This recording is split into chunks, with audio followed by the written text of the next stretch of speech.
Hello students, today we will read lesson 3 The False Flight. Here is the story of a daydreamer. Have you ever heard about daydreamer? Daydreamer कौन होता है जो हर वक्त सपने देखता रहता है। ऐसा ही एक कैरेक्टर है शेख चिल्ली। शेख चिल्ली के बारे में आप सभी लोगों ने सुना होगा। तो here is a funny and interesting story of Sheikh Chilli and his wife. The name of the story is The False Flight. Means सपनों की उड़ान, जो चीज़ नहीं है उसके बारे में सोचना। Sheikh Chilli and his wife lived in a village, एक विलेज में रहते थे। One day Sheikh Chilli plan to buy a cow, so he told his wife that when they have some money they will buy a cow.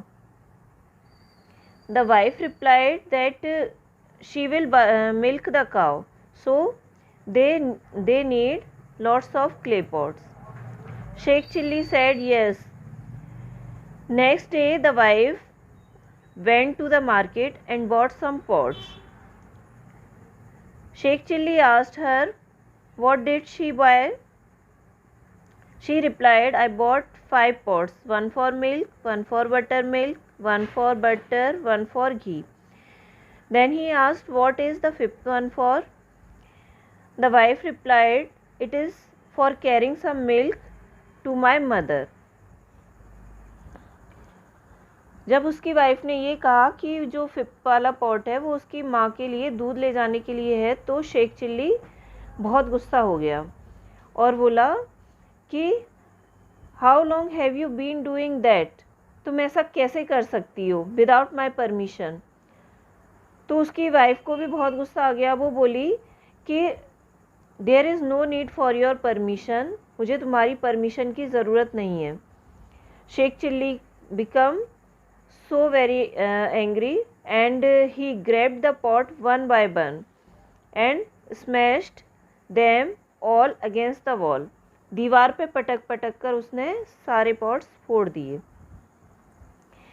तो wife को भी बहुत गुस्सा आया। उसने कहा, I am the one who takes care of cow and milk it, मैं ही हूँ जो गाय की दिन भर देखभाल करूँगी और उसका मिल्क निकालूंगी। And I will do what I wish with extra milk, जो दूध बचेगा उसके साथ मैं कुछ भी कर सकती हूँ, जो भी मैं चाहूँ।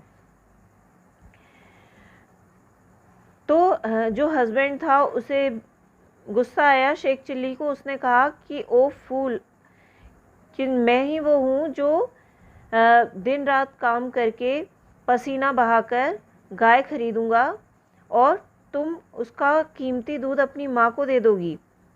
Then a neighbour came to their house, he asked the angry husband, what is the matter and why are you shouting. Then Sheikh Chilli replied that this woman is giving away the precious milk of cow to her mother. The neighbor asked, where is your cow? Cow कहाँ है तुम्हारी?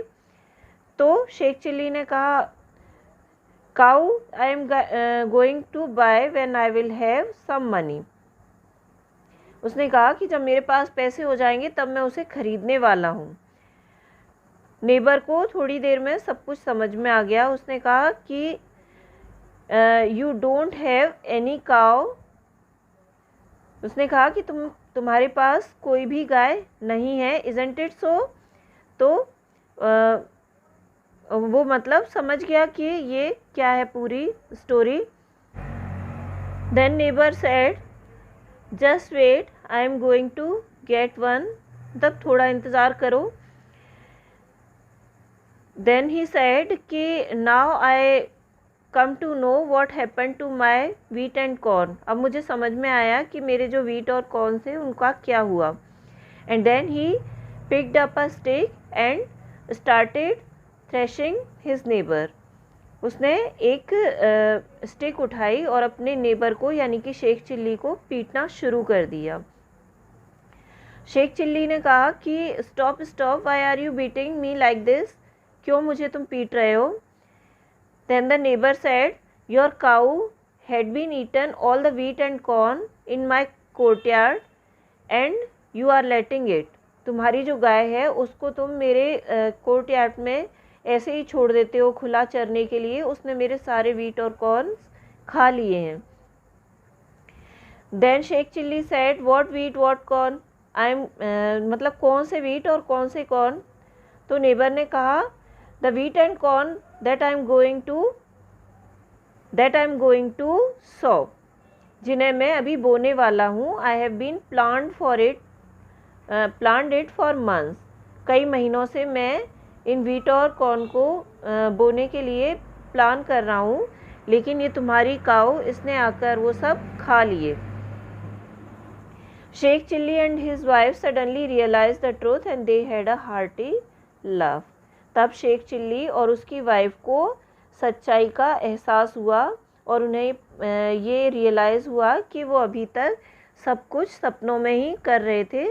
ना तो कोई काऊ थी और ना कोई मिल्क था उसका, फिर वो बिना वजह ही झगड़ रहे थे आपस में. ये सब उनको रियलाइज़ हुआ तो वो हंसने लगी.